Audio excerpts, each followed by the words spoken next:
பாகம் 376.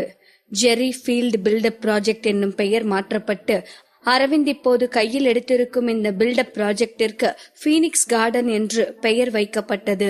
இந்த Phoenix garden குறித்த செய்திகள்தான் இப்போது இன்டர்நெட்டில் ட்ரெண்டிங் ஆக இருப்பதால் அரவிந்திற்கு அட்வர்டைஸ்மெண்டிற்கு என்று ஒரு பைசா செலவு செய்யாமலேயே அவனது ப்ராஜெக்டிற்கு நல்ல அட்வர்டைஸ்மெண்ட் ஆகியிருந்தது. இன்று காலை ஃப்ரீ சேல்ஸ் தொடங்கும் நேரத்திற்கு 1 மணி நேரம் முன்னதாக அவந்திகாவும் அரவிந்தும் அந்த கன்ஸ்ட்ரக்ஷன் இருக்கும் இடத்திற்கு வந்தார்கள். எங்கும் கூட்டம் குவிந்திருந்ததை பார்த்த அவந்திகாவின் மனம் துள்ளி குதிக்க ஆரம்பித்தது. அரவிந்தை ஆச்சரியமாக பார்த்தாள். இந்த அரவிந்த் அமைதியா இருக்கும் போதே தெரியும் அவன் ஏதோ பிளான் பண்ணி வச்சிருக்கான்னு. இங்க இருக்கிற கூட்டத்தை பார்த்தா ஒரே நாள்ல 200 யூனிட் வித்துரும் போலவே. திருட்டு பையன், முன்னவே ஏதோ பிளான் போட்டு வச்சிருந்திருக்கான் என்று அரவிந்தை செல்லமாக திட்டிக் கொண்டிருந்தாள்.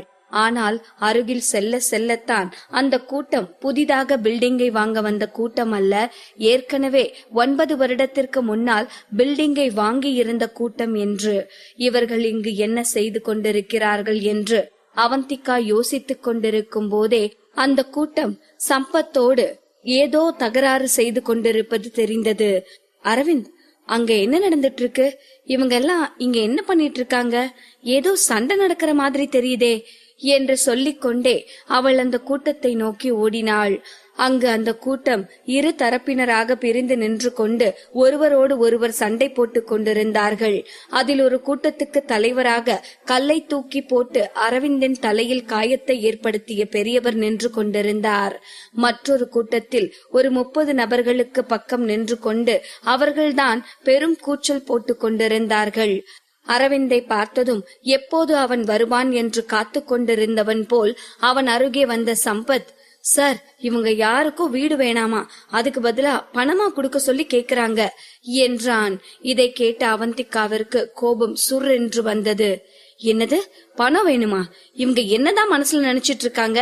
உண்மையிலே இவங்களுக்கெல்லாம் நஷ்ட ஈடு கொடுக்கணும்னு எனக்கு எந்த அவசியமும் இல்ல. எந்த சட்டத்துல அப்பா அம்மா பண்ணின தப்புக்கு அவங்க பிள்ளைங்க தண்டனை அனுபவிக்கணும்னு இருக்கு? இவங்க மேல பரிதாபப்பட்டு அரவிந்த் எவ்வளவு ரிஸ்க் எடுத்து இந்த பில்டிங்க கட்டுறதுக்கான ஏற்பாடை பாத்துட்டு இருக்காரு. ஆனா இவங்களே இப்படி பண்ணிட்டு இருக்காங்க, பாத்துக்கலாங்க, இப்ப யாரு என்ன சொல்றாங்கன்னு பாத்துக்கலாம் என்று ஆக்ரோஷமாக பேசியவள் அரவிந்த், சம்பத் என்று இருவரையும் கண்டு கொள்ளாமல் அந்த கூட்டத்தை நோக்கி சென்றாள். ஆனால் அங்கு 2 கூட்டத்தினரும் மாறி மாறி சண்டை போட்டுக் கொண்டிருந்தார்கள். அவந்திகா அங்கு சென்ற நேரம் அன்று ஹோட்டலில் அவந்திகாவை பார்க்க வந்திருந்த பெரியவர், டேய், உங்களுக்கெல்லாம் மனசாட்சியே இல்லையாடா? லாஸ் ஆனாலும் பரவாயில்லன்னு அரவிந்த் சார் நமக்காகத்தானே இந்த பில்டிங்க கட்ட போறாரு. இப்ப வந்து இப்படி பிரச்சனை பண்ணிட்டு இருக்கீங்களே என்றார் கோபமாக. யோ பெருசு, நாங்க ஒன்னும் சும்மா கேக்கல. நாங்களும் கஷ்டப்பட்டு சம்பாரிச்ச காசெல்லாம் இந்த வீட்டுக்காக கொடுத்திருக்கோம். எனக்கு ஒன்னும் இவங்க கட்டி கொடுக்கற வீடு வேணாம். எப்ப வீடு இடிஞ்சு மண்டையில விழுன்னு என்னால பாத்துட்டு இருக்க முடியாது. எனக்கு என் காசு வேணும், அவ்வளவுதான் என்று அந்த பக்கமிருந்து அடாவடியான பதில்கள் வந்து கொண்டிருந்தது. அங்கு அவந்திகாவை பார்த்ததும் அந்த பிரச்சனை செய்து கொண்டிருந்த கூட்டம், அவந்திகா மேடம், எங்களுக்கு நீங்க கட்டி கொடுக்க போற வீடு வேணாம், எங்களுக்கு எங்க பணத்தை திருப்பி கொடுங்க. அதுவும் இப்போ இந்த சொத்து மதிப்பு எவ்வளவோ அதே காசை திருப்பி கொடுங்க என்று கூச்சலிட்டனர். இதை கேட்டு அந்த ஆதரவாளர் கூட்டம், டேய், மனசாட்சியே இல்லாம பேசாதீங்கடா. நீங்க ஒரு சொத்தை வாங்கினதுக்கு அப்புறம் அது பிடிக்கல, சரியில்லைன்னு வித்தா எப்படி அதுக்கு இப்ப இருக்கிற நிலவரத்துக்கு படி காசு கொடுப்பாங்க? இதெல்லாம் ரொம்ப ஓவர் என்றனர். அதே நேரம் அரவிந்தும் அங்கு வந்து விடவும், அரவிந்த் சார், எங்க பணத்தை திருப்பி கொடுங்க.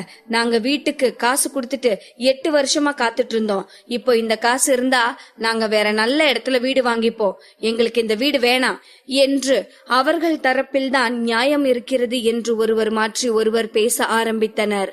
இவர்கள் அனைவரையும் அந்த நரேன்தான் மூளைச்சலவை செய்து அனுப்பியிருக்கிறான் என்பது அவந்திகாவிற்கு நன்றாக தெரிந்தது. அவள் கோபமாக அவர்களை பார்த்து, நீங்கெல்லாம் என்று ஏதோ பேச ஆரம்பிக்கும் போது அவள் கையை பிடித்து அவளை அமைதிப்படுத்திய அரவிந்த் தன் முன்னால் இருந்த கூட்டத்தை பார்த்து, உங்க எல்லாருக்கும் வீடு வேணாம், காசுதான் வேணும், அப்படித்தானே என்றான் நிதானமான குரலில். ஆமா, எங்களுக்கு எங்க பணம் தான் வேணும் என்று அவர்கள் சொல்லவும் ஒரு நொடி கூட யோசிக்காமல் சம்பத்தை திரும்பி பார்த்த அரவிந்த், சம்பத், யாரெல்லாம் வீடு வேணாம் காசுதான் வேணுங்கிறாங்களோ எல்லாருக்கும் இப்பவே காசை கொடுத்து செட்டில் பண்ணிரும். அதுவும் அவங்க கேக்குற மாதிரி இப்ப இருக்கிற ரேட்டை போட்டு கொடுத்து செட்டில் பண்ணிரு. முக்கியமா எல்லா டாக்குமெண்ட்ஸும் கிளியரா இருக்கணும் என்றான். இதை கேட்ட சம்பத் அவந்திகா இருவருமே அதிர்ந்துதான் போனார்கள். அரவிந்த், நீங்க என்ன பேசிட்டு இருக்கீங்க என்று அவந்திகா ஏதோ பேச ஆரம்பிக்கும் போதே இடைமறித்த அரவிந்த், இது என்னோட ஃபைனல் டெசிஷன். சம்பத், இப்பவே எல்லாருக்கும் செட்டில்மெண்ட் ஸ்டார்ட் பண்ணு என்றான் தீர்க்கமான குரலில். சம்பத்தும் வேறு வழி இன்றி ஓகே சார் என்று சொல்லிவிட்டு அந்த இடத்தை விட்டு சென்றான். அந்த கூட்டத்தில் இருந்த யாரும் இப்படி ஒரு ட்விஸ்டை எதிர்பார்க்கவில்லை. கிடைத்தவரை லாபம் என்றுதான் அவர்கள் தற்போதைய நிலவரப்படி பணம் வேண்டும் என்று கேட்டார்கள். ஆனால் அரவிந்த் ஒரு நொடி கூட யோசிக்காமல் அதை தர சம்மதித்ததும் அவர்களுக்கு சந்தோஷம் தாங்க முடியவில்லை. ரிப்போர்ட்டர்கள் இங்கு நடப்பதையெல்லாம் லைவாக மக்களுக்கு காட்டிக் கொண்டிருந்தார்கள். அரவிந்த் இப்படி பெருந்தன்மையாக நடந்து கொண்டதற்கு அவனுக்கு பாராட்டு மழை குவிந்து கொண்டிருந்தது. முதலில் வீடு வேண்டாம் பணம் வேண்டும் என்று 30 பேர்தான் கேட்டிருந்தார்கள். இப்போது அரவிந்த் தற்போதைய நிலவரப்படி பணம் தருகிறான் என்றதும் கிட்டத்தட்ட 50 பேர் பக்கம் எங்களுக்கும் பணம் வேண்டும் என்று கூறத் தொடங்கிவிட்டனர். அனைவருக்கும் செக் போட்டு கொடுத்து டாக்குமெண்ட்ஸ் தயார் செய்து முடிப்பதற்குள்ளேயே மதிய நேரம் ஆகிவிட்டது. அனைவருக்கும் கொடுத்த தொகையை கூட்டி பார்த்தால் சம்பத்திற்கு ஹார்ட் அட்டாக்கே வந்து விடுவது போல் இருந்தது. ஆனால் அரவிந்த் கூலாகத்தான் இருந்தான். நடக்கும் அனைத்தையும் பார்த்து கொண்டிருந்த அரவிந்தின் ஆதரவாளர் கூட்டம், சார், இதுக்கு மேலேயும் நீங்க இந்த பில்டிங்க கட்டத்தான் போறீங்களா என்றனர் மிகவும் வருத்தமான குரலில். அஃப்கோர்ஸ், நான் கண்டிப்பா கட்டத்தான் போறேன். நீங்க ஒன்னும் ஒரி பண்ணாதீங்க. நான் உங்களுக்கு வாக்கு கொடுத்தபடி உங்களுக்கு உங்களோட வீடு தரமான குவாலிட்டியில கிடைக்கும் என்று சொன்னான். சம்பத்தை பார்த்து, சம்பத், நம்ம ப்ராப்பர்ட்டிய வாங்க யாராவது வந்திருக்காங்களா என்றான். ஒரு முறை அந்த இடத்தை சுற்றி முற்றி பார்த்த சம்பத் இல்லை என்று தலையசைக்கவும், ரொம்ப நல்லது என்று அரவிந்திடமிருந்து பதில் வந்தது. இவ்வளவு நடந்தும் அரவிந்த் ஏன் இவ்வளவு பொறுமையாக இருக்கிறான் என்பது சம்பத்திற்கும் அவந்திகாவிற்கும் மிக பெரிய குழப்பமாக இருந்தது. அரவிந்தின் முகத்தில் ஒரு துளி திகைப்பு, சோகம், கோபம் என்று எந்தவித உணர்ச்சியும் தெரியவில்லை. எதுவுமே நடக்காதது போல் மிகவும் சாந்தமாக இருந்தான். அதே நேரம் தனது வீட்டில் ஒய்யாரமாக சோஃபாவில் அமர்ந்து நடக்கும் அனைத்தையும் டிவியில் பார்த்து கொண்டிருந்த நரேனின் முகத்தில் ஒரு வில்லத்தனமான புன்னகை இருந்தது. பரவாயில்லையே, நான் 6 பேருக்கு காசு கொடுத்து அரவிந்தை எதிர்த்து நிக்க சொன்னா இப்போ ஒரு கூட்டமே அந்த அரவிந்துக்கு எதிரா இருக்கு. அரவிந்த், இந்த டைம் நீ க்ளோஸ். இதுக்கு மேல மூளை இருக்க எவனோ உன்னோட வீட்டை வாங்க மாட்டான் என்று தனக்குத்தானே சொல்லிக் கொண்டான். இப்போது முதல் நாளிலேயே வீடுகளை வாங்குவதற்கு ஆள் இல்லாமல் சோர்ந்து போய் இருக்கும் அரவிந்தின் பரிதாபமான முகத்தை பார்க்க வேண்டும் என்று நரேன் ஆர்வமாக லைவ் நியூஸை பார்த்து கொண்டிருந்தான். சம்பத் அங்கிருந்த அனைவருக்கும் அவர்களது சொத்திற்கான தற்போதைய மதிப்பின்படி செட்டில்மெண்ட் கொடுத்து முடித்ததும் அந்த கன்ஸ்ட்ரக்ஷனின் மிகப்பெரிய கேட் திறக்கப்பட்டது. அரவிந்தும் அவந்திகாவும் அவனை தொடர்ந்து மற்றவர்களும் வெளியே வந்தார்கள். ஆட்கள் இருந்தாலும் இல்லை என்றாலும் ப்ரீ சேல்ஸ் நடைபெறும் அன்று அவர்களது பில்டிங்கிற்கான விலையை சொல்வது அவசியம். அதனால் இப்போது அரவிந்த் தன் பில்டிங்கின் விலையை சொல்ல போகிறான் என்று நரேன் காத்து கொண்டிருந்த நேரம் அரவிந்த் விலையை சொல்லாமல் சம்பத்தை பார்க்கவும் சம்பத் ஒரு போர்டை கொண்டு வந்து அந்த கேட்டில் மாட்டினான். அது விலை அறிவிப்பு கிடையாது, டெம்பரவரிலி நாட் ஃபார் சேல் என்னும் போர்டு. இதை பார்த்த நரேனின் கண்கள் சுருங்கியது. ஒரு நொடி கோபமாக டிவியை வெறித்து பார்த்தவன் பிறகு சத்தமாக சிரிக்க ஆரம்பித்தான். அரவிந்த், ரொம்ப ஸ்மார்ட்டா இருக்கிறதா நினைக்கிறியா என்ன? இப்ப வேணும்னா நீ உன் கெத்த மெயின்டைன் பண்றதுக்காக நாட் ஃபார் சேல்ஸ்னு போர்டெல்லாம் போடலாம். பட் கண்டிப்பா நீ ஃப்ரீ சேல்ஸ் பண்ணித்தானே ஆகணும். அப்பவும் ஒரு காக்கா கூட உன் பில்டிங்க வாங்க வரப்போறதில்ல. நீ அசிங்கப்படுறத பாக்குறதுக்காக நான் காத்திருக்கேன் அரவிந்த். என்னோட அவந்திகாவ நீயே என்கிட்ட விட்டு கொடுத்துட்டு போவ. அந்த நாள் ரொம்ப தூரத்துல இல்ல என்று ஆள் இல்லாத அந்த அறையில் டிவியை பார்த்து பேசிக் கொண்டிருந்தான் நரேன். அன்று மாலை கன்ஸ்ட்ரக்ஷன் சைட்டிலிருந்து ஹோட்டல் அறைக்கு வந்தனர் அவந்திகாவும் அரவிந்தும். அரவிந்த் வந்த வேகத்தில் குளிக்க சென்றுவிட அவந்திகா ஏதோ ஞாபகத்தில் மெத்தையில் அமர்ந்திருந்தாள்.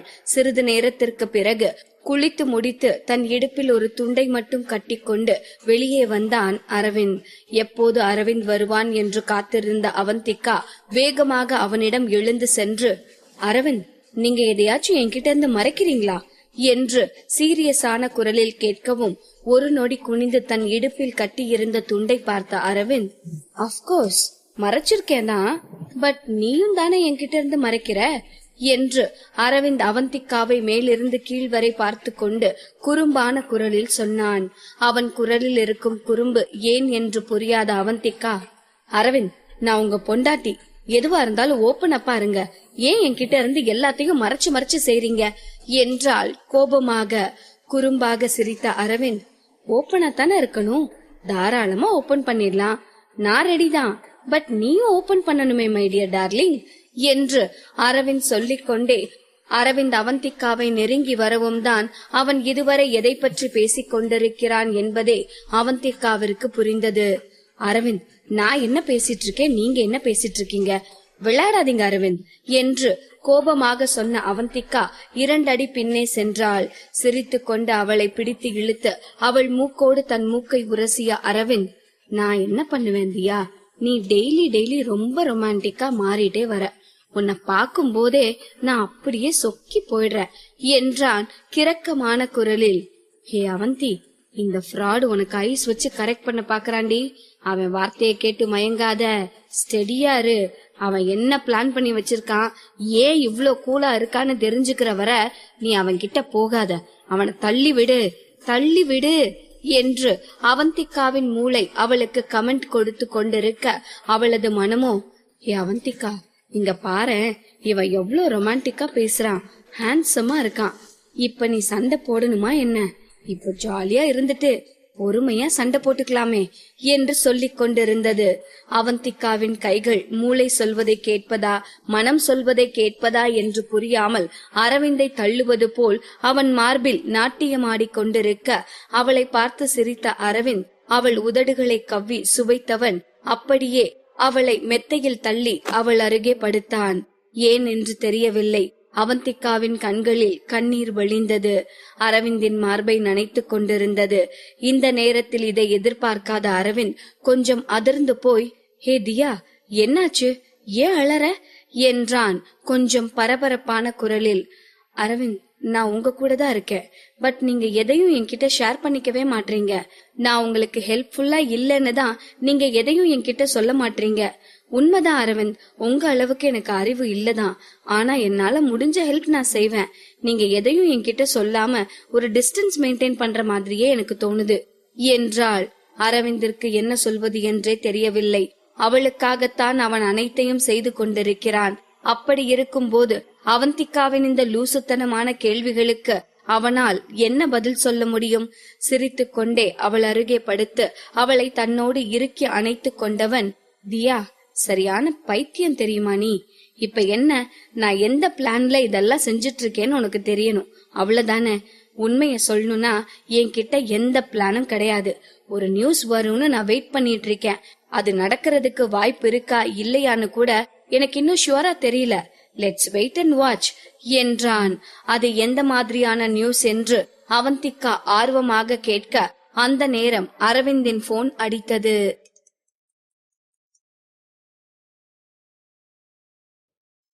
பாகம் 377. அவந்திகாவும் அரவிந்தும் பேசிக் கொண்டிருக்கும் போது அவன் போன் அலறியது. போனில் தெரிந்த காலர் ஐடியை பார்த்ததும் வேகமாக அரவிந்த் போனை அட்டன் செய்தான். மறுமுனையில் அப்படி என்ன சொல்லப்பட்டது என்று அவந்திகாவிற்கு தெரியவில்லை. ஆனால் போன் பேசிக் கொண்டிருக்கும் போதே அரவிந்தின் முகம் பிரகாசமாக மாறியது. அதை வைத்தே கண்டிப்பாக மறுமுனையில் ஏதோ ஒரு மகிழ்ச்சியான செய்தி சொல்லப்பட்டிருக்கிறது என்பதை அவந்திகா புரிந்து கொண்டாள். அதற்கேற்றாற்போல் போனை வைத்ததும் அவந்திகாவின் அருகே வந்த அரவிந்த் அவள் முகமெங்கும் முத்தத்தால் குளிப்பாட்ட ஆரம்பித்தான். வெட்கத்திலும் மகிழ்ச்சியிலும் அவந்திகாவின் முகம் சிவந்தது. ஐயோ அரவிந்த், அப்படி என்னதான் ஆச்சு, ஏன் இவ்வளவு சந்தோஷமா இருக்கீங்க என்று அவந்திகா கேட்கவும், நிஜமாவே இது சந்தோஷமான செய்திதான் தியா, நம்ம ஜெயிச்சிட்டோம் என்றான் அரவிந்த். என்ன அரவிந்த் சொல்றீங்க, எனக்கு ஒன்னும் புரியல என்று அவந்திகா மீண்டும் கேட்கவும், அவந்திகா, கவர்மெண்ட் ஒரு புது லேண்ட் ரெகுலேஷன் பாலிசி அனௌன்ஸ் பண்ண போறாங்க. அதுபடி பார்த்தா ப்ராப்பர்ட்டி வேல்யூ எல்லாம் இன்னும் ஒரு வருஷத்துக்குள்ள பயங்கரமா இன்க்ரீஸ் ஆக போகுது. சோ நாம ஜெயிச்சிட்டோம் தியா. நான் சொன்னேன்ல இது ஒரு சூதாட்ட மாதிரின்னு. இப்போ இந்த சூதாட்டத்துல நமக்கு லக் அடிச்சிருக்கு என்றான் உற்சாகமான குரலில்.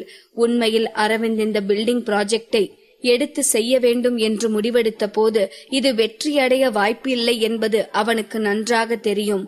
அதிலும் நரேனின் சூழ்ச்சியால் அவசரமாக இந்த பில்டிங் ப்ராஜெக்டை குறித்து அவன் அனைவருக்கும் அனௌன்ஸ் செய்யும் போது இது கண்டிப்பாக மிகப்பெரிய லாஸை தேடிக் கொடுக்க போகிறது என்பது அரவிந்திற்கு நன்றாகவே தெரிந்திருந்தது.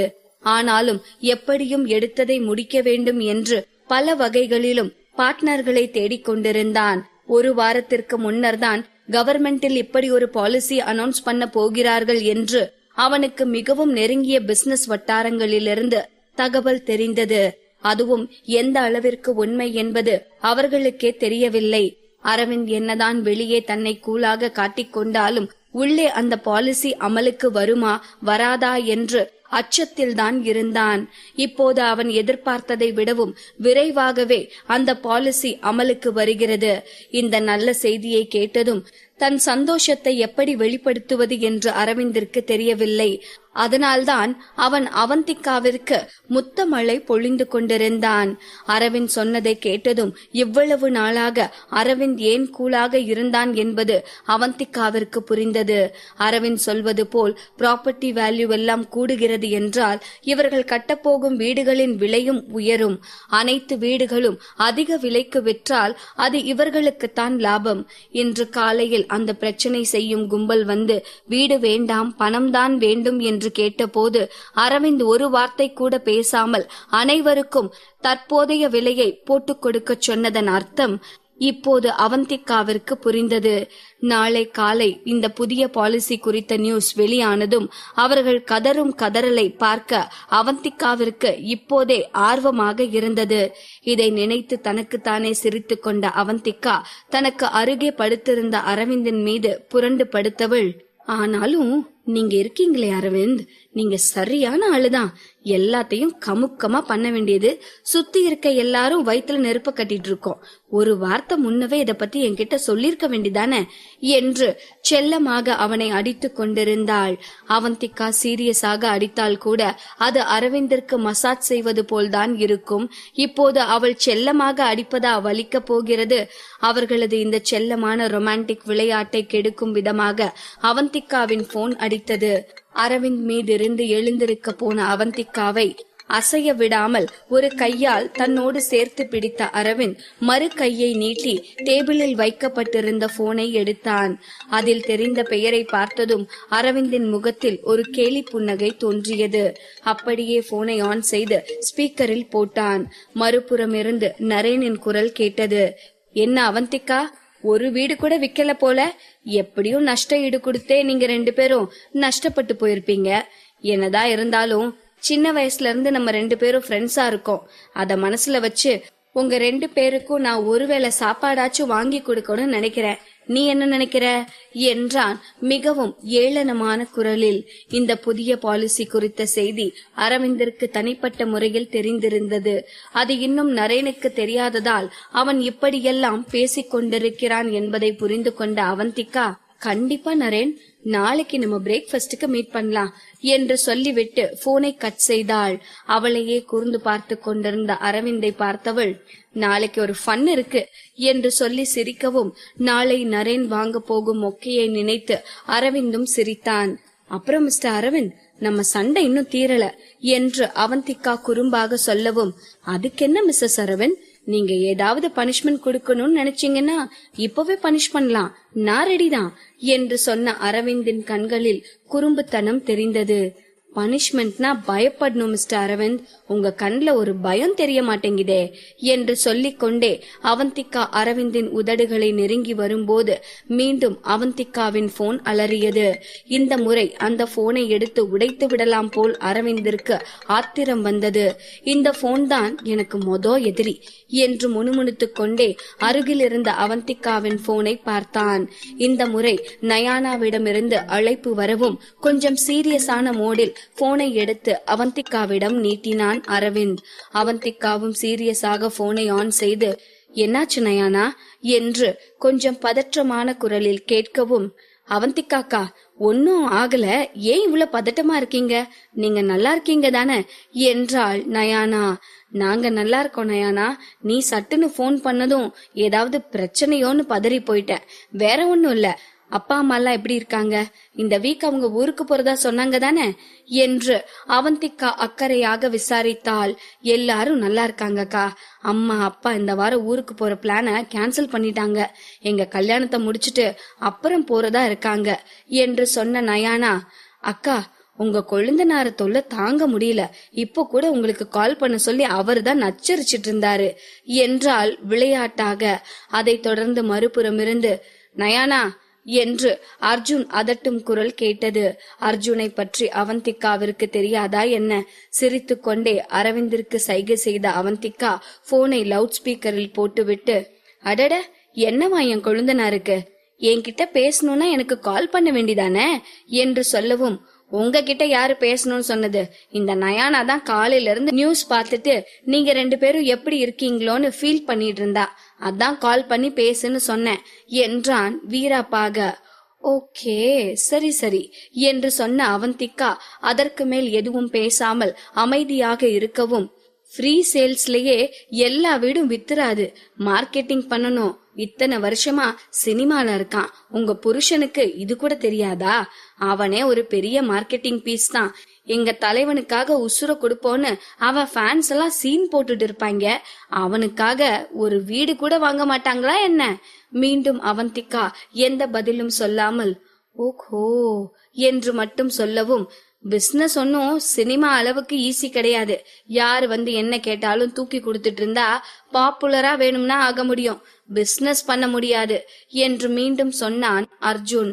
என்னதான் அர்ஜுனின் வார்த்தைகள் நக்கல் அடிப்பது போல் இருந்தாலும் அவன் அரவிந்த் மீதும் அவந்திகாவின் மீதும் இருக்கும் அக்கறையில்தான் இப்படி குழந்தைத்தனமாக பேசிக் கொண்டிருக்கிறான் என்பது அவந்திகாவிற்கும் அரவிந்திற்கும் தெளிவாகவே புரிந்தது. அர்ஜுன், எனக்கு பிசினஸ பத்தி எதுவும் தெரியாது, நான் சொன்னாலும் உன் அண்ணன் கேட்க போறதில்ல, நீ ஏன் உன் அண்ணனுக்கு போன் பண்ணி இதெல்லாம் சொல்லக்கூடாது என்றாள் அப்பாவியான குரலில். அவனுக்கு எதுக்கு நான் சொல்லணும், அவன்தான் பெரிய சூப்பர் ஸ்டார் ஆச்சே. சரி சரி எனக்கு வேலை இருக்கு, நயானா நீ தானே பேசணும்னு சொன்ன, பேசு என்று சொல்லி போனை நயானாவிடம் கொடுத்துவிட்டு எஸ்கேப் ஆகிவிட்டான். அர்ஜுனின் குழந்தைத்தனத்தை பார்த்த நயானாவிற்கு சிரிப்புதான் வந்தது. தன் அன்பை வெளிப்படுத்த தெரியாமல் ஒவ்வொரு முறையும் அவன் செய்து கொண்டிருக்கும் கோமாளித்தனங்களை பார்க்கும் போதெல்லாம் அர்ஜுன் இன்னும் இன்னும் அவளுக்கு குழந்தையாக தெரிந்தான். இன்று கூட அவனே அரவிந்திற்கு போன் செய்து பேசி இருக்கலாம், இல்லை அவந்திகாவிற்கு போன் செய்து பேசி இருக்கலாம். ஆனால் அதை விடுத்து இவ்வளவு தூரம் தன்னை தேடி வந்து போன் செய்ய சொல்கிறவனை என்ன செய்வது என்றே நயானாவிற்கு தெரியவில்லை. அதே நேரம் இங்கு நயானா போனை வைத்ததும் அவந்திகாவின் கையில் இருந்த போனை வாங்கிய அரவிந்த் அதை சுவிட்ச் ஆஃப் செய்து தூக்கி மெத்தையின் ஒரு ஓரத்தில் போட்டவன், இனி யாரும் நம்மள டிஸ்டர்ப் பண்ணக்கூடாது என்று சொல்லி அவந்திகாவை இழுத்து மெத்தையில் போட்டவன், இனி எனக்கு பனிஷ்மெண்ட் வாங்குற பொறுமை எல்லாம் இல்ல, பனிஷ்மெண்ட் கொடுக்கற மூடு வந்துருச்சு என்றான் வசீகரிக்கும் குரலில். அரவிந்த் நோ என்று சொல்லிக் கொண்டே அவந்திகா அவனிடமிருந்து தப்பிக்க பார்க்க அரவிந்த் அவளை வளைத்து பிடித்து சுவைத்து எடுத்தான். அவர்களின் இரவு இன்பமாய் கழிந்தது. மறுநாள் காலை பிரேக்ஃபாஸ்டிற்கு நரேனை சந்திக்க போகிறோம் என்றதும் அரவிந்த் அவனை வெறுப்பேற்றுவதற்காக அன்று அவந்திகா அவனுக்காக வாங்கி கொடுத்த கோட் சூட்டை அணிந்திருந்தான். அவந்திகா செலக்ஷனை சும்மா சொல்லக்கூடாது, அரவிந்தின் அழகை அந்த கோட் சூட் இன்னும் மெருகேற்றி காட்டியது. அந்த கோட் சூட்டில் பார்ப்பதற்கே இன்னும் உயரமாகவும் கம்பீரமாகவும் தெரிந்தான் அரவிந்த். முதலில் அவனை இந்த கோட் சூட்டில் பார்த்த அவந்திகா அப்படியே சொக்கி போய் நின்றாள்.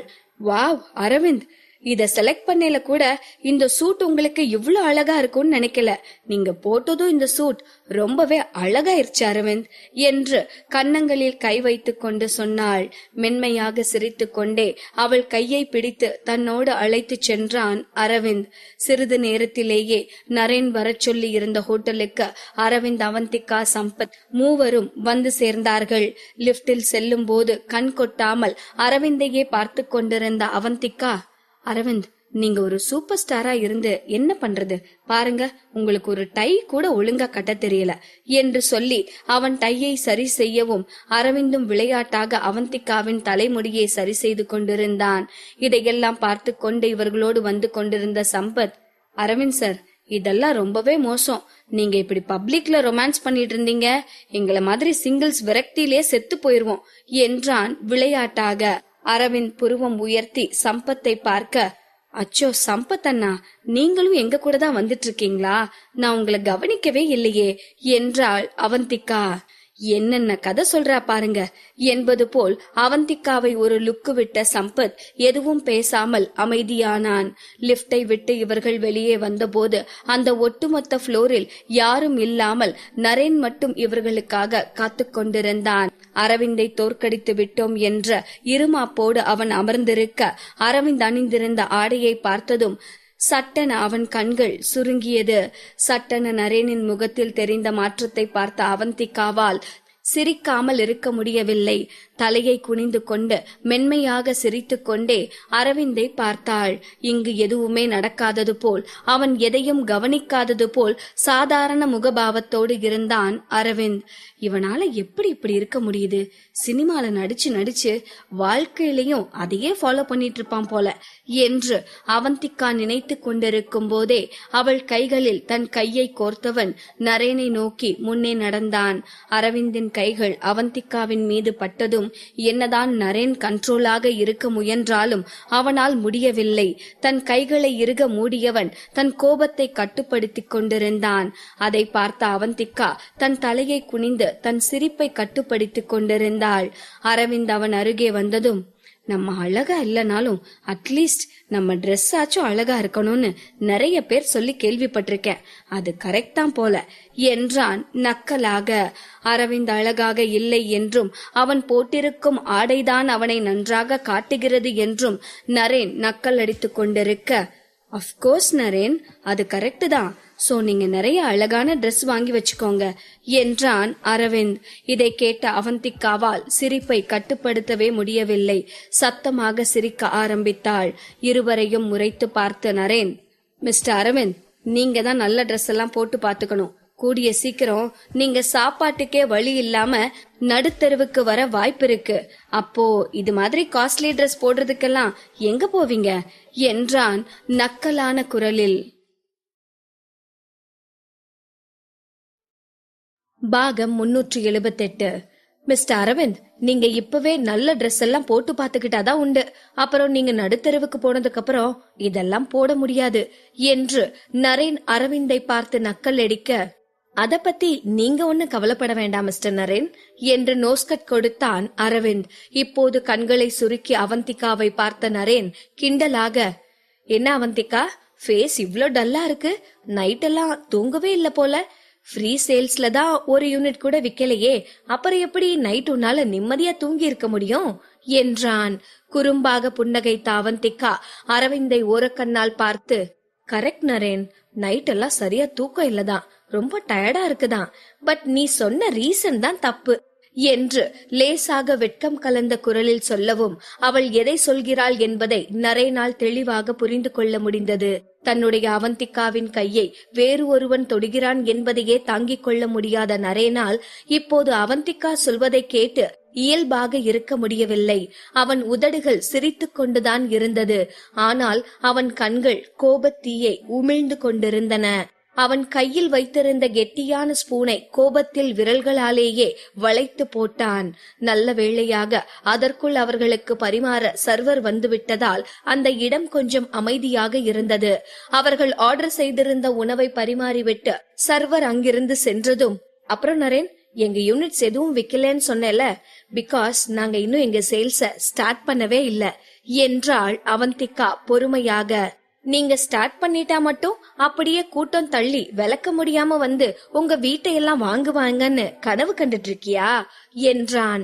அவந்திகா எதுவும் பேசாமல் மௌனமாக இருக்கவும் புருவம் உயர்த்தி நரேனை பார்த்த அரவிந்த் தன் கையில் இருந்த கடிகாரத்தில் மணி பார்த்துவிட்டு அங்கு ஓரமாக நின்று கொண்டிருந்த சர்வரை பார்த்து, டிவி ஆன் பண்ணி ஏதாவது நியூஸ் சேனல் வைங்க என்றான்.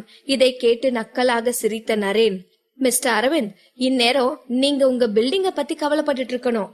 நீங்க என்னடானா நியூஸ் பாக்குற மூட்ல இருக்கீங்க என்றான். அவன் பேசியதை கண்டுகொள்ளாத அரவிந்தும் அவந்திகாவும் டிவியில் ஓடிக்கொண்டிருந்த நியூஸில் கவனத்தை செலுத்தினார்கள். முதலில் அதை கண்டு கொள்ளாமல் இருந்த நரேன் பிறகு அதில் வந்து கொண்டிருக்கும் செய்தியை பார்த்து அப்படியே உறைந்து போனான். ஒரு பிசினஸ் மேனாக அமலுக்கு வர இருக்கும் இந்த புது பாலிசி ரியல் எஸ்டேட் பிசினஸில் எப்பேற்பட்ட மாற்றத்தை கொண்டு வரும் என்பது அவனுக்கு நன்றாகவே தெரியும். What the hell is this? இது எப்படி எனக்கு தெரியாம போச்சு என்று சத்தமாகவே கத்திய நரேன் பின்பு சட்டன அரவிந்தின் பக்கமாக திரும்பி, அப்போ நேத்து இத பத்தி தெரிஞ்சுதான் நீ அந்த ஃப்ரீ சேல்ஸ கேன்சல் பண்ணனியா என்றான். நரேன் கேட்ட கேள்விக்கு கொஞ்சம் கூட அலட்டி கொள்ளாத அரவிந்த் பொறுமையாக தன் போர்க்கில் எடுத்திருந்த இட்லியை சாப்பிட்டு முடித்து போர்க்கையும் ஸ்பூனையும் கீழே வைத்தவன் டிஷ்யூவை எடுத்து கையை துடைத்து விட்டு, அப்கோர்ஸ் உங்க கெஸ்ஸிங் கரெக்ட் மிஸ்டர் நரேன் என்று பொறுமையாக பதில் சொன்னான். ஆக்சுவலி மிஸ்டர் நரேன், உங்களுக்கு தேங்க்ஸ் சொல்லிட்டு போனாலும் தான் நானும் என்னோட வைஃபும் இங்க வந்தோம். நேத்து நீங்க அந்த கும்பலை கூட்டி வீடு வேணாம் பணம் தான் வேணும்னு கேட்க வச்சது எங்களுக்கு எவ்வளவு நல்லதா போச்சு தெரியுமா? இப்போ எங்களுக்கு நிறைய ப்ராஃபிட் கிடைக்கும் என்றான். ஒரு நொடி நரேன் என்ன சொல்வது என்று தெரியாமல் உறைந்து போனான். ஆம், அரவிந்த் சொல்வது உண்மைதான். நேற்று நரேன் மட்டும் அந்த கூட்டத்தை கூட்டாமல் இருந்திருந்தால் அரவிந்த் அவர்களுக்கும் வீடு கட்டி கொடுத்திருக்க வேண்டும். இப்போது அவர்களுக்கு கொடுத்த காசை விட பல மடங்கு அதிகமாக அரவிந்த் அந்த 50 வீடுகளையும் விற்க முடியும். நரேனால் கோபத்தை கட்டுப்படுத்த முடியவில்லை. இப்போது அவனுக்கு தன் மீதே கோபம் வந்தது. ஆனாலும் அரவிந்த் முன்னால் தன்னை விட்டுக் கொடுக்க விரும்பாத நரேன், ப்ராப்பர்ட்டி பிரைஸ் இன்க்ரீஸ் ஆச்சுன்னா மட்டும் என்ன, யாராச்சும் நீ கட்ட போற வீட்டெல்லாம் வாங்கினாதான் உனக்கு ப்ராஃபிட் கிடைக்கும் என்றான் தீவிரமான குரலில். அரவிந்த் இதற்கு எதுவும் சொல்லவில்லை. அவனது நக்கலான சிரிப்பே நரேனுக்கு போதுமானதாக இருந்தது. அவன் சொன்னது எவ்வளவு முட்டாள்தனம் என்பது நரேனுக்கே நன்றாக தெரியும். அரவிந்த் கட்டி கொண்டிருக்கும் இந்த கட்டிடம் சிட்டிக்கு மைய பகுதியில் அமைந்திருக்கிறது. அதன் விலை ராக்கெட் வேகத்தில் உயரும். அதனால் அவர்கள் ஒன்றும் செய்ய தேவையில்லை. சுற்றி இருக்கும் அனைத்து ப்ராப்பர்ட்டியையும் விட சற்று விலை குறைத்து கொடுத்தால் போதும். நீ நான் என்று போட்டி போட்டு கொண்டு வந்து அரவிந்த் கட்டப்போகும் வீட்டை வாங்கிச் செல்வார்கள். நரேனை பார்த்து நக்கலாக சிரித்துக் கொண்டே எழுந்து நின்ற அரவிந்த், அப்புறம் நரேன், உங்களால எங்களுக்கு பெரிய அட்வர்டைசிங் செலவு மிச்சமாகிருச்சு. அதுக்கு நாங்க உங்களை தேங்க் பண்ணிக்கிறோம். இது நாங்க உங்களுக்கு கொடுக்கிற ட்ரீட்டாவே இருக்கட்டும் என்று சொல்லி முடித்ததும் அவன் அருகே வந்த சம்பத், அரவிந்த் சார், எல்லாம் செட்டில் பண்ணியாச்சு என்று சொல்லி தன் போனை அரவிந்திடம் நீட்டினான். அதை வாங்கி பார்த்த அரவிந்தின் உதட்டோரம் லேசான புன்னகை தோன்றியது. பின்பு அந்த போனை நரேனின் பக்கமாக நீட்டினான் அரவிந்த். இப்போது அரவிந்தின் பீனிக்ஸ் கார்டன் தான் ட்விட்டரில் நம்பர் 1 ட்ரெண்டிங்காக இருந்து கொண்டிருக்கிறது. நேற்று அரவிந்தின் இந்த பில்டிங் ப்ராஜெக்டுகளை குறித்த புரளிகளை கிளப்பவும் அதை இன்டர்நெட்டில் நம்பர் 1 ட்ரெண்டிங்காக கொண்டு வருவதற்கும் நரேன் மிகவும் மெனக்கெட்டிருந்தான். அதை இப்போது அரவிந்த் தனக்கு சாதகமாக பயன்படுத்திக் கொண்டிருந்தான். முதலில் இவர்கள் கட்டப்போகும் அந்த கட்டிடத்தின் வரைபடம் இன்டர்நெட்டில் வெளியிடப்பட்டது. அதைத் தொடர்ந்து இந்த பில்டிங் ப்ராஜெக்டிற்காக நாட்டிலேயே தலை சிறந்த கட்டுமான கம்பெனியான the Legend real estate Aravind கூட்டணி வைத்திருப்பது வெளியிடப்பட்டது. இதை த லெஜண்ட் ரியல் எஸ்டேட் நிறுவனமே அபிஷியலாக அறிவித்திருந்தனர். அத்தோடு அவர்கள் கட்டுமான பொருட்கள் ஒவ்வொன்றையும் எங்கெங்கு வாங்க போகிறார்கள், அதற்கான ஆட்களை எங்கிருந்து வரவழைக்க போகிறார்கள் என்றும் டீடைல்ஸும் வெளியிடப்பட்டிருந்தது. அரவிந்த் தேர்ந்தெடுத்திருந்த கம்பெனிகள் அனைத்துமே மிகவும் தரம் உயர்ந்த பொருட்களை சப்ளை செய்பவர்கள் என்பதால் அரவிந்த் கட்டப்போகும் வீட்டின் தரம் குறித்து இருந்த சந்தேகங்கள் தீர்ந்தன. அதன் பிறகு அரவிந்த் நாட்டிலேயே பிரபலமான சில ஜோதிடர்கள், வாஸ்து நிபுணர்களையும் அழைத்து அந்த இடத்தை குறித்து ஆராய்ந்த வீடியோக்களையும் வெளியிட்டிருந்தான்.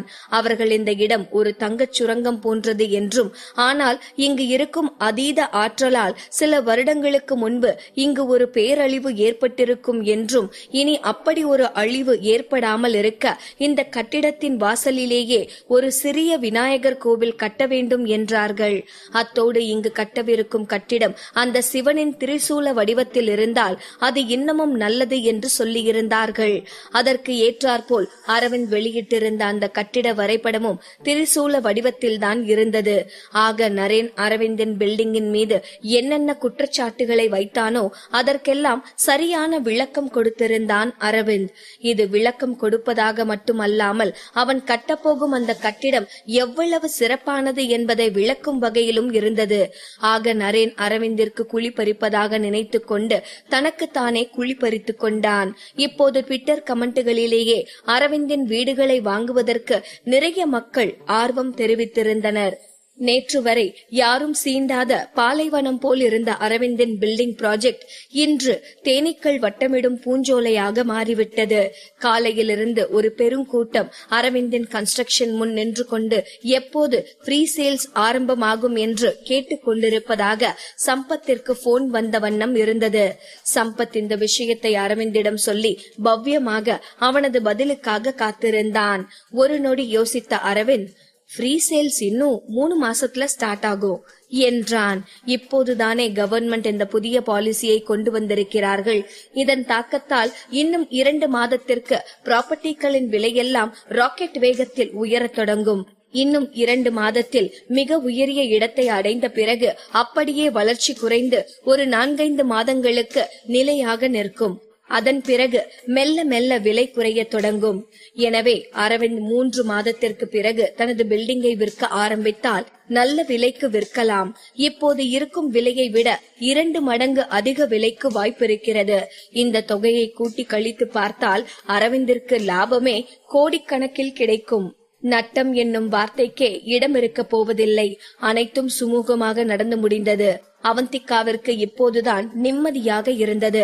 இத்தனை நாட்களாக அந்த நரேன் அவர்களுக்கு செய்ததற்கெல்லாம் அவனுக்கு சரியான பதிலடி கொடுத்து விட்டதை போல் அவள் மனம் துள்ளி குதிக்க ஆரம்பித்தது. அவ்வளவுதான். இனி பெங்களூரில் அவர்களுக்கு பெரிதாக வேலை இல்லை. இனி அவந்திகாவின் அப்பா அம்மாவின் இறப்பிற்கு காரணமாக இருந்தது யார்? 9 வருடங்களுக்கு முன் உண்மையில் என்னதான் நடந்தது? எப்படி அந்த பில்டிங் இடிந்து விழுந்தது? அதற்கு யார் காரணம் என்பதை அவந்திகா கண்டுபிடிக்க வேண்டும். ஆனால் அது ஒன்றும் அவ்வளவு சுலபமான காரியம் அல்ல. அந்த கட்டிடம் இடிந்ததற்கு மிகவும் தரம் குறைந்த கம்பிகள் தான் காரணம் என்பது அனைவருக்கும் உறுதியாக தெரியும். அந்த கம்பிகள் சப்ளை செய்தவரை பார்த்தால் உண்மையை கண்டுபிடிக்க வாய்ப்பிருக்கிறது.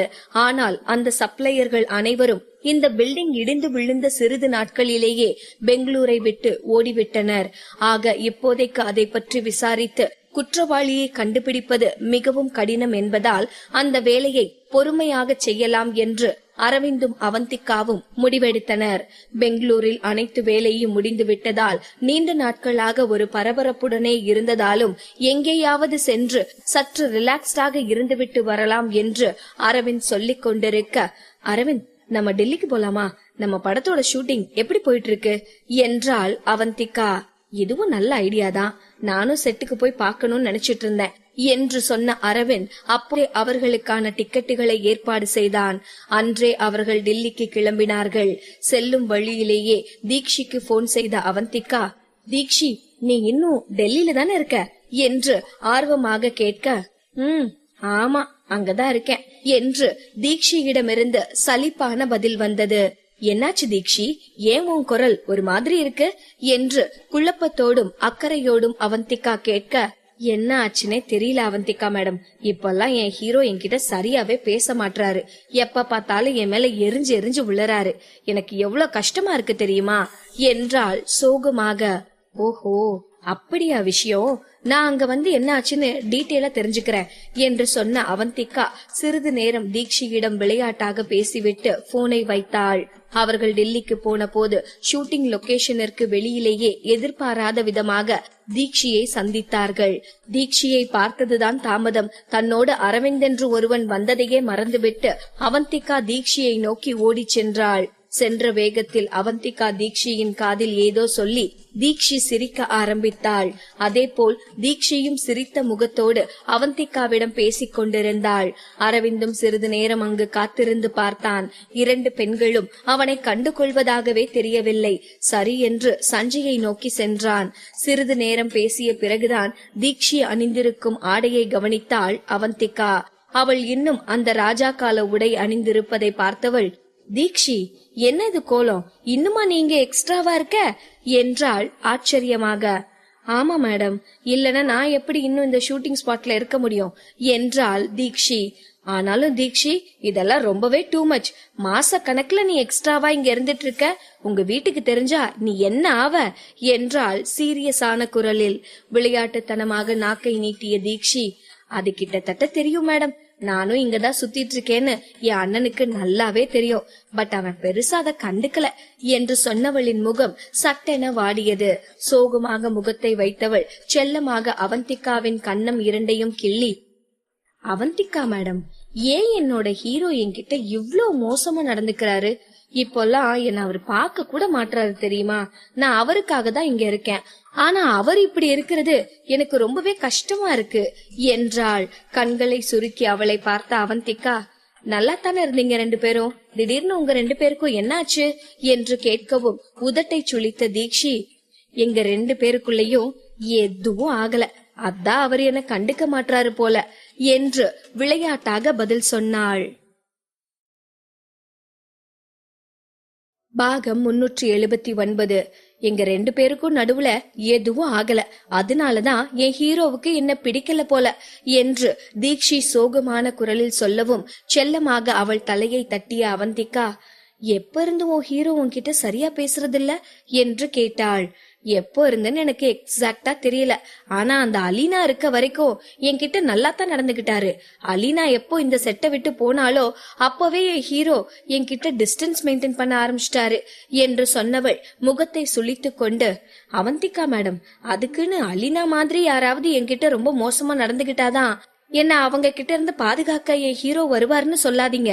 வேற ஏதாவது பெட்டர் ஐடியா இருந்தா சொல்லுங்க என்றாள் தீக்ஷி. ஒரு நொடி அவளையே உற்று பார்த்த அவந்திகா, தீக்ஷி, உண்மைய சொல்லு, உண்மையாவே உனக்கு சஞ்சய ஒரு ஆக்டராத்தான் பிடிக்குமா இல்ல அதுக்கும் மேல பிடிக்குமா என்றாள்.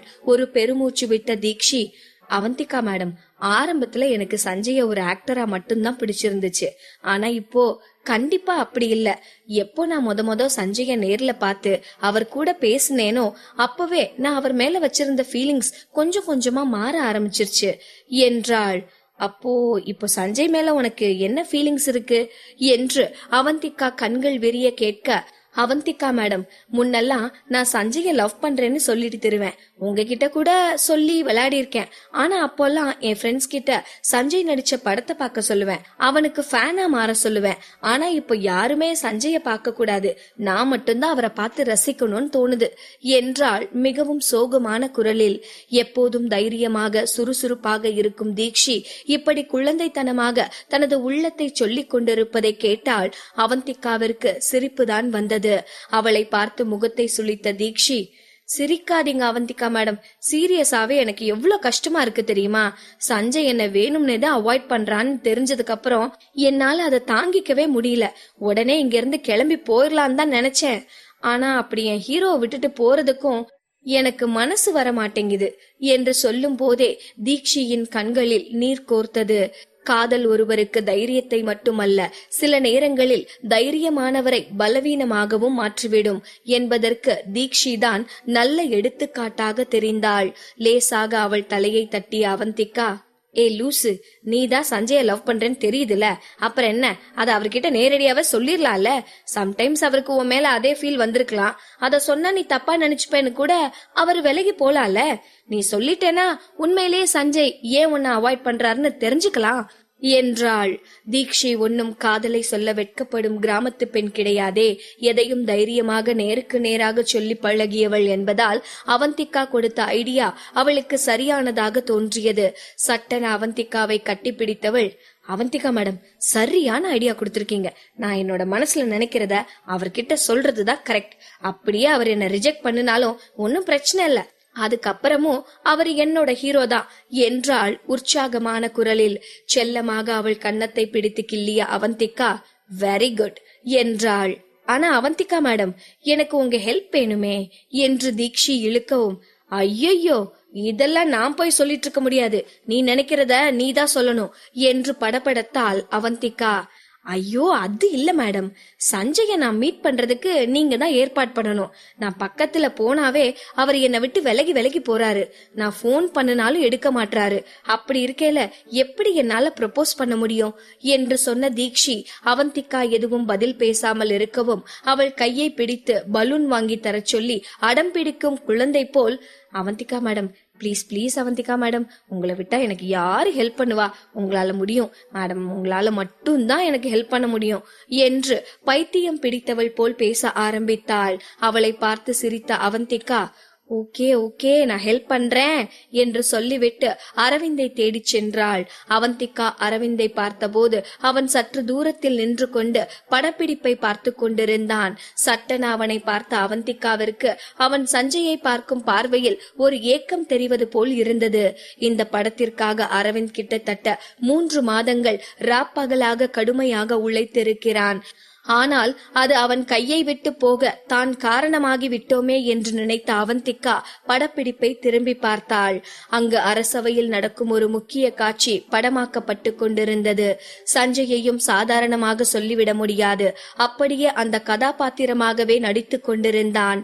முன்னால் கேமராவோடு நிற்கும் ஆட்கள் மட்டும் இல்லை என்றால் அவந்திகா உண்மையிலேயே ஒரு அரசவைக்கு வந்தவள் போல்தான் உணர்ந்திருப்பாள். அரவிந்தை போலவே பார்ப்போரை கட்டி இழுக்கும் திறமை சஞ்சய்க்கும் இருந்தது. அந்த காட்சியை முழுமையாக எடுத்து முடித்த பிறகுதான் டைரக்டரும் சஞ்சயும் அந்த இடத்தை விட்டு நகர்ந்தார்கள்.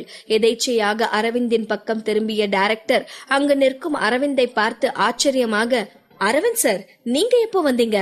அங்க வந்திருக்கலாமே என்றார் பரபரப்பாக. இயல்பாக கையை தூக்கிய Aravind, it's okay director sir, நான் சும்மா ஷூட்டிங்லாம் எப்படி போகுதுன்னு பார்க்கத்தான் வந்தேன் என்று சொன்ன அரவிந்த் சஞ்சயின் கையை பிடித்து அவன் தோளில் லேசாக மோதினான். சஞ்சயும் சிரித்துக் கொண்டே அவன் தோளில் கை போட இதை பார்ப்பதற்கு ஏதோ பள்ளி படிக்கும் டீனேஜ் மாணவர்கள் தன் நண்பனோடு விளையாடி கொள்வது போல் இருந்தது. இருவரையும் பார்த்து மன நிறைவோடு சிரித்த டைரக்டர், அப்புறம் சஞ்சய் சார், உங்களோட மிச்ச போர்ஷன்ஸ் எல்லாம் இருக்குல்ல, நாளைக்கு ஷூட் பண்ணிக்கலாம். அரவிந்த் சார் இங்க வர்றதே ரொம்ப ரேர் தான். சோ ஃப்ரெண்ட்ஸ் 2 பேரும் டின்னருக்கு வெளியே போக பிளான் பண்ணிருந்தா நான் டிஸ்டர்ப் பண்ண மாட்டேன் என்றார் விளையாட்டாக.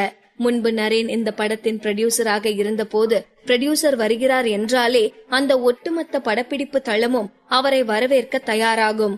ஆனால் இப்போது அரவிந்த் அந்த படத்தின் ப்ரொடியூசரான பிறகு டைரக்டருக்கு ரொம்பவே வசதியாகிவிட்டது. அவனிடம் அவருக்கு எந்த விதமான பயமும் தயக்கமும் இல்லாததால் படப்பிடிப்பும் தடையின்றி மளமளவென நடந்து கொண்டிருந்தது.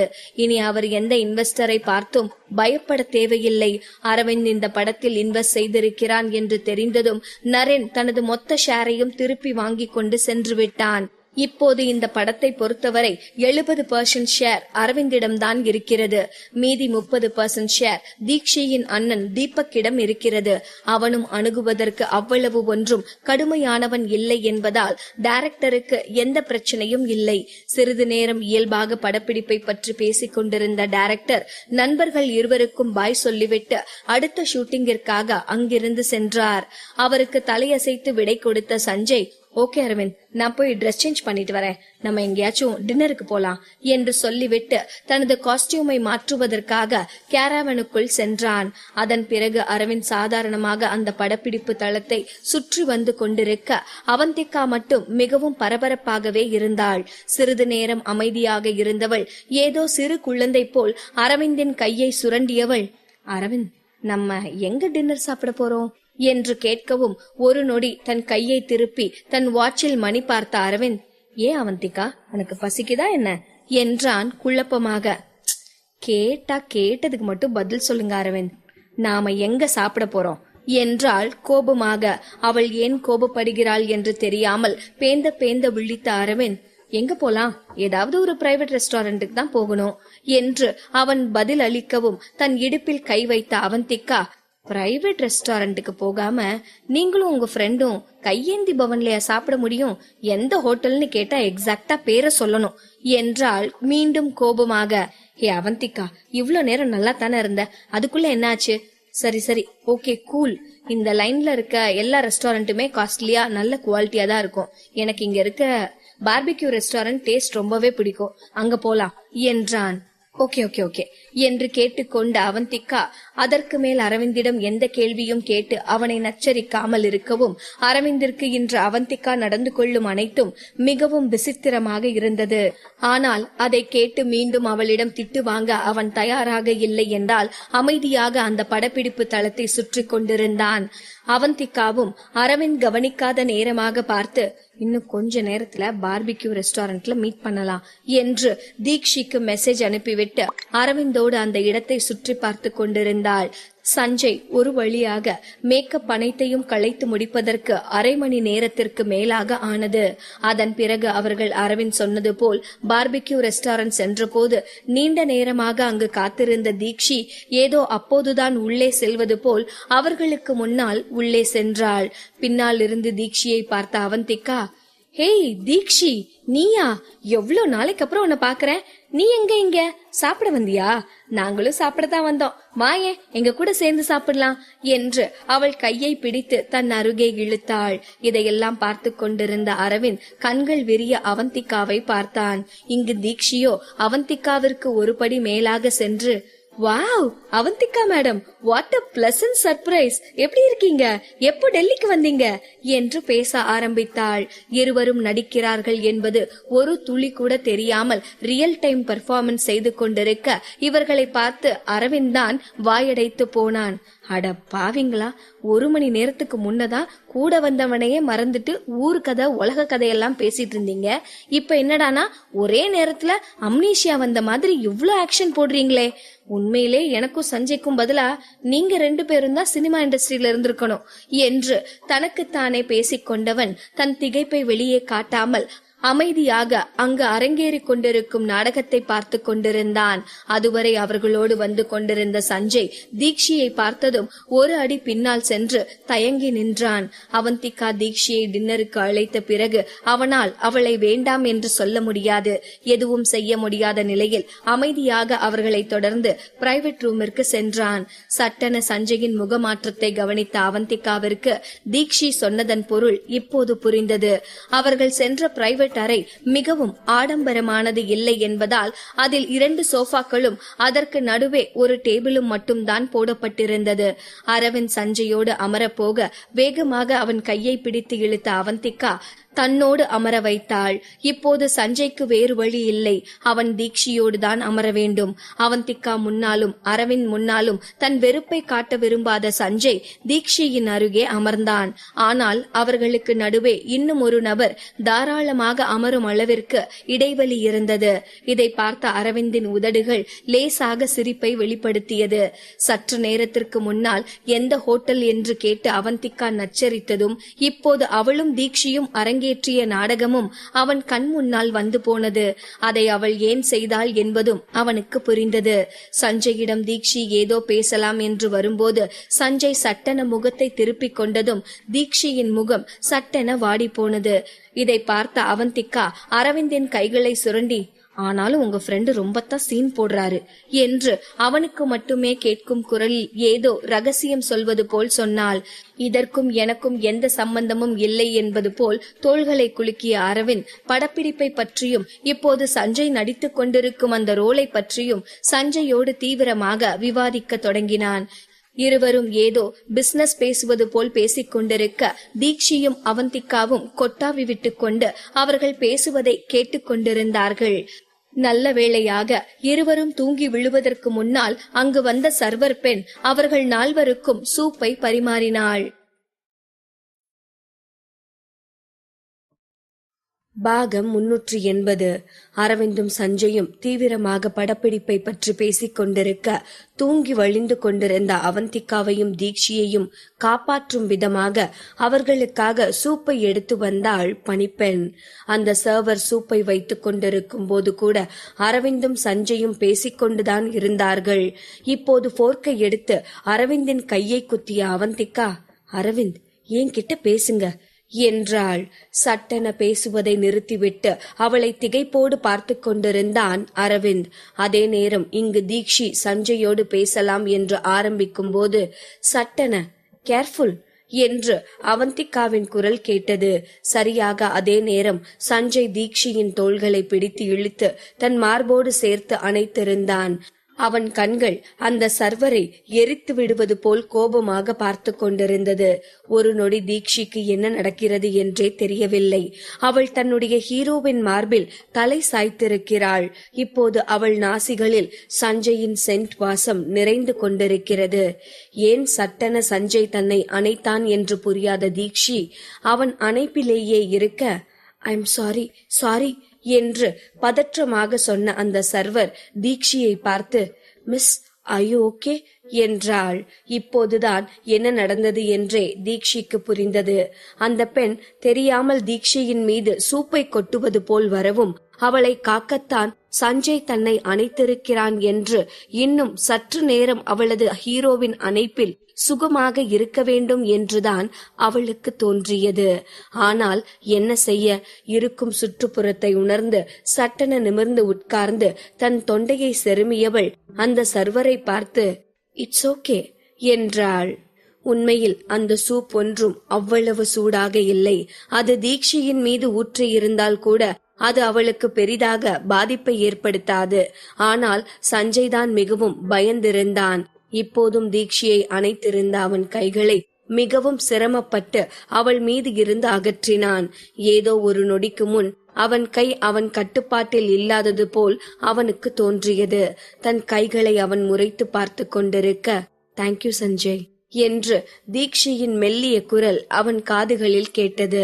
சட்டென சில நாட்களுக்கு முன் அவள் அந்த இன்வெஸ்டாரோடு ஒரு குழந்தை போல் குதூகலித்து நடந்து சென்றது அவன் மனதில் தோன்றவும், யூ வெல்கம் என்று சொல்லிவிட்டு சாப்பிட ஆரம்பித்தான். அதன் பிறகு அந்த அறையில் பெரிதாக யாரும் பேசவில்லை.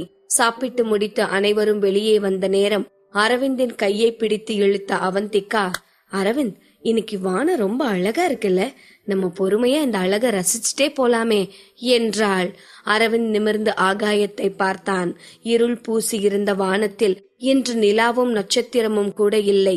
அப்படி இருக்கும்போது அவந்திகா எதை ரசிக்கப் போகிறாள் என்பது அவனுக்கு தெரியவில்லை. ஆனாலும் அவள் ஏன் சொல்கிறாள் என்ற நோக்கத்தை புரிந்து கொண்ட அரவிந்த் சஞ்சயை பார்த்து, ஓகே சஞ்சய், நாங்க அப்படியே மெதுவா நடந்து ரூமுக்கு போறோம். நீ இன்னும் ஷூட்டிங் இருக்குன்னு சொன்னதானே, போய் கண்டினியூ பண்ணு, நம்ம காலையில மீட் பண்ணலாம் என்றான். சஞ்சயும் தலையசைத்து விட்டு அங்கிருந்து கிளம்பும் நேரம், சஞ்சய் உங்க ஷூட்டிங் செட்டுக்கு பக்கத்துல தான் தீக்ஷி தங்கி இருக்கிற ஹோட்டல். அப்படியே அவ கூட போய் அவளை ஹோட்டல்ல விட்டுட்டு போறீங்களா, இல்லனா அவ தனியா போகணும் என்றாள் அவந்திகா.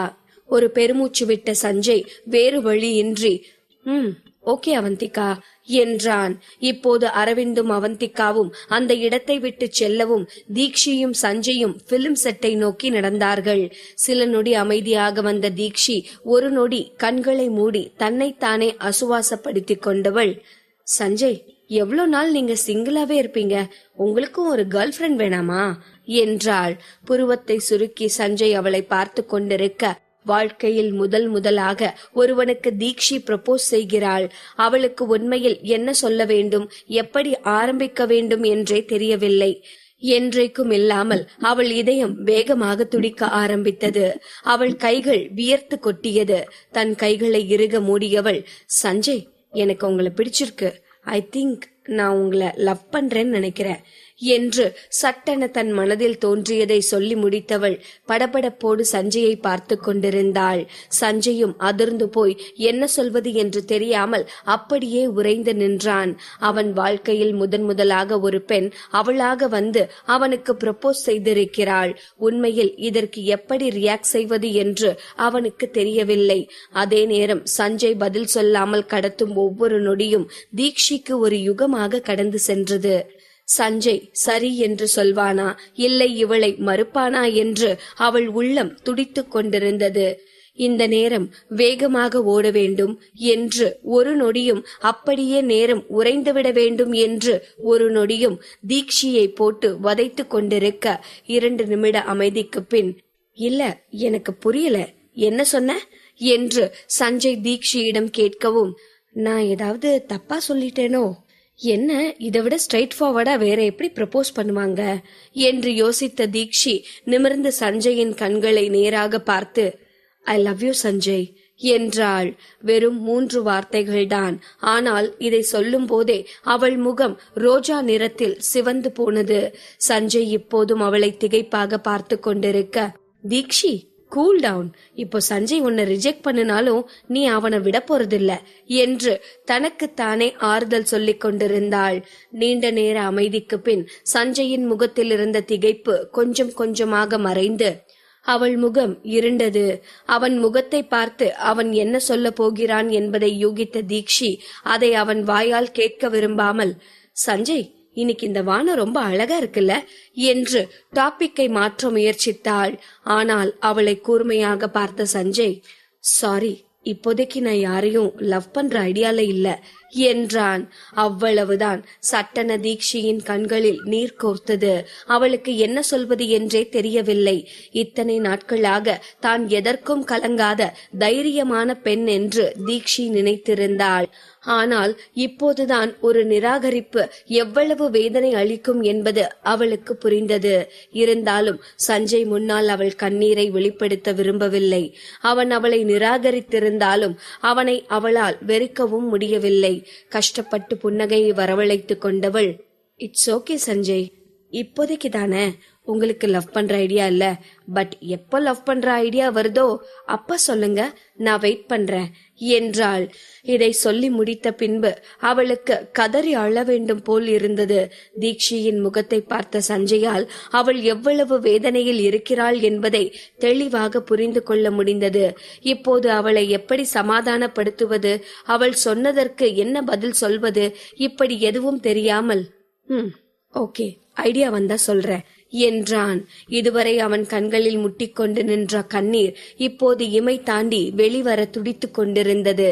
அதற்கு மேல் அங்கு நிற்க முடியாதவள், நான் அவந்திகா மேடம் கிட்ட கொஞ்சம் பேசணும், இப்பதான் ஞாபகம் வந்துச்சு என்று சஞ்சயிடம் சொல்லிவிட்டு தன் கண்களை துடைத்து கொண்டே அவந்திகா இருக்கும் திசையை நோக்கி ஓடி வந்தாள் தீக்ஷி. தீக்ஷி, இப்ப என்ன ஆச்சு? நீ உன்னோட விருப்பத்தை அவர்கிட்ட சொன்ன, அவரோட முடிவை உன்கிட்ட சொன்னாரு, இதெல்லாம் ஒரு விஷயமா? இதுக்கு போய் யாராவது அழுவாங்களா என்று என்னதான் அவள் தன்னைத்தானே ஆறுதல் படுத்திக் கொள்ள முயன்றாலும் அவளால் முடியவில்லை. அந்த சாலையில் இருந்த தள்ளுவண்டிக்காரர்கள், அங்கும் இங்கும் நடந்து சென்றவர்கள், வாகனங்களில் சென்றவர்கள் என்று அனைவரும் தீக்ஷியை வெறித்து பார்த்து கொண்டு சென்றார்கள். ஆனால் தீக்ஷி யாரையும் கண்டு கொள்ளும் நிலையில் இல்லை. அதே நேரம் இன்னும் அந்த ரெஸ்டாரண்டின் அருகிலேயே இருந்த அவந்திகா தீக்ஷி சஞ்சயிடம் பேசி முடித்து கண்ணை துடைத்து கொண்டே அவளை நோக்கி ஓடி வருவதை பார்த்ததுமே அங்கு என்ன நடந்திருக்கும் என்று அவளால் யூகிக்க முடிந்தது.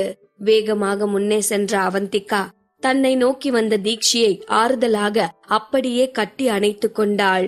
அங்கு சஞ்சய்க்கும் என்ன செய்வது என்று தெரியவில்லை. இப்போது தீக்ஷியின் பின்னால் சென்று அவளை சமாதானப்படுத்த வேண்டுமா இல்லை என்ன செய்ய வேண்டும் என்று தெரியாதவன் அப்படியே நின்று கொண்டிருக்க அரவிந்த் அவனை நோக்கி சென்றான். அவந்திகாவிற்கும் தீக்ஷியை எப்படி தேற்றுவது என்று தெரியவில்லை. அவளே அழுது சரியாகட்டும் என்று நினைத்தவள் மென்மையாக அவள் தலையை மட்டும் வருடி கொடுத்து கொண்டிருந்தாள். அவந்திகா நினைத்தது போலவே சிறிது நேரம் அழுது முடித்த தீக்ஷி தன் கண்ணீரை துடைத்துக் கொண்டு நிமிர்ந்து அவந்திகாவை பார்த்தாள். நான் ஏன் அழணும்? நான் அழக்கூடாது, இதெல்லாம் ஒரு விஷயமே இல்ல என்று தனக்குத்தானே சொல்லிக் கொண்டாள். அவளை பார்த்து சிரித்த அவந்திகா அவள் கண்களை நன்றாக துடைத்துவிட்டு, தட்ஸ் வெரி குட் தீக்ஷி. 3 கால் இருக்க ஆமைய கண்டுபிடிக்கிறதா ரொம்ப கஷ்டம். நமக்கு வேணுங்கிற ஆம்பளைங்களை கண்டுபிடிக்கிறது ரொம்ப ஈஸி தான். இந்த சஞ்சய் தான் இந்த உலகத்துல இருக்கிற ஒரே பையனா என்ன? அவன் கிடக்குறான். உனக்கு பிடிச்ச மாதிரி நம்ம வேற ஒரு பையனை பாத்துப்போம் என்று அவந்திகா சஞ்சயை திட்டி தீக்ஷிக்கு ஆறுதல் சொல்லிக் கொண்டிருக்க, அவந்திகா மேடம், நீங்க என்ன பேசிட்டு இருக்கீங்க? என்னோட ஹீரோவுக்கு என்ன பிடிக்கலன்னா நான் அவரை அட்ராக்ட் பண்ற அளவுக்கு இல்லன்னு தான் அர்த்தம். நான் அழகா இல்லையா? நான் எப்படி என் ஹீரோவுக்கு பிடிச்ச மாதிரி மாறுறது சொல்லுங்க என்றாள். தீக்ஷியின் இந்த குழந்தைத்தனத்தை பார்த்தால் அவந்திகாவிற்கு சிரிப்பதா அழுவதா என்றே தெரியவில்லை. இப்போதுதான் அவன் இவளை காயப்படுத்தி அனுப்பியிருக்கிறான். ஆனால் இன்னமும் அவனை பற்றியே நினைத்து கொண்டிருக்கும் இவளை அவந்திகாவால் என்ன செய்ய முடியும்? ஒன்றும் செய்ய முடியாது. அவந்திகா எதுவும் பேசாமல் நின்று கொண்டிருக்க ஒருமுறை தன்னை குனிந்து பார்த்து கொண்டிருந்த தீக்ஷி, அப்பாவும் அம்மாவும் நான் எப்பவும் அழகா இருக்கேன்னு சொல்லிட்டு இருப்பாங்க. சோ என் முகத்துல எந்த ப்ராப்ளமும் இருக்காதுன்னு நினைக்கிறேன். ஒருவேளை நான் இன்டெலிஜென்ஸ் இல்லாம இருப்பேனோ? அதுக்கும் வாய்ப்பு இல்ல. சின்ன வயசுல இருந்து ஸ்கூல், யூனிவர்சிட்டின்னு நான் எல்லாத்துலயும் டாப்பர். அப்படி இருக்கையில ஏன் என்னோட ஹீரோவுக்கு என்ன பிடிக்கல? என்ன காரணமா இருக்கும் அவந்திகா மேடம் என்று அவந்திகாவை நச்சரித்து கொண்டிருந்த தீக்ஷி தன் நெற்றியில் அடித்து கொண்டு, அவந்திகா மேடம், நான் கண்டுபிடிச்சிட்டேன். என்னோட ஸ்ட்ரக்சர் சரியில்லைன்னு நினைக்கிறேன். அம்மா அடிக்கடி சொல்லிட்டே இருப்பாங்க நான் ஒல்லியா எந்த ஷேப்பும் இல்லாம இருக்கேன்னு.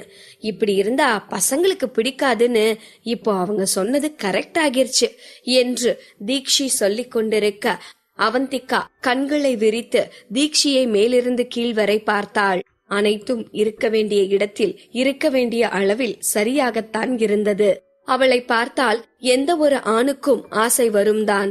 அப்படி இருக்க சஞ்சய் அவளை நிராகரித்திருக்கிறான் என்றால் அதற்கு அவளது உருவமோ அழகோ காரணமில்லை என்பது அவந்திகாவிற்கு நன்றாகவே புரிந்தது. ஆனால் பாவப்பட்ட தீக்ஷி, அவந்திகா மேடம், நான் அழகாகிறதுக்கு ஒரு ஐடியா சொல்லுங்களேன் என்று அப்பாவியாக கேட்டுக்கொண்டிருந்தாள். அவளை பார்த்து சிரித்த அவந்திகா, அட பைத்தியக்காரி, நீ உன்னை கண்ணாடியில பாத்திருக்கியா இல்லையா? பொண்ணுங்களே பொறாமப்படுற அளவுக்கு நீ செம்ம ஃபிகர் தெரியுமா என்றாள். மீண்டும் தன்னை குனிந்து பார்த்து கொண்ட தீக்ஷி, நிஜமாவா அவந்திகா மேடம் என்று கேட்கவும், நிஜமாதான். அந்த சஞ்சய் ஏன் உன்னை பிடிக்கலன்னு சொன்னான்னு கண்டுபிடிப்போம். ஐ திங்க் அவனுக்கு தான் ஏதாவது சிக்கல் இருக்கணும். அது என்னன்னு கண்டுபிடிச்சு அப்புறம் அவனை கரெக்ட் பண்றதுக்கு ஒரு ஐடியா போடுவோம் என்றாள். அதே நேரம் சற்று தூரத்தில் நின்று அவந்திகாவும் தீக்ஷியும் பேசுவதை அரவிந்தும் சஞ்சயும் பார்த்து கொண்டிருந்தார்கள். அவந்திகாவும் தீக்ஷியும் பேசிக்கொண்டது அவர்களுக்கு கேட்கவில்லை என்றாலும் அழுது கொண்டே சென்ற தீக்ஷி இப்போது அவந்திகாவிடம் சிரித்து பேசிக் கொண்டிருப்பதை பார்த்ததும் தான் சஞ்சய்க்கு கொஞ்சம் நிம்மதியாக இருந்தது.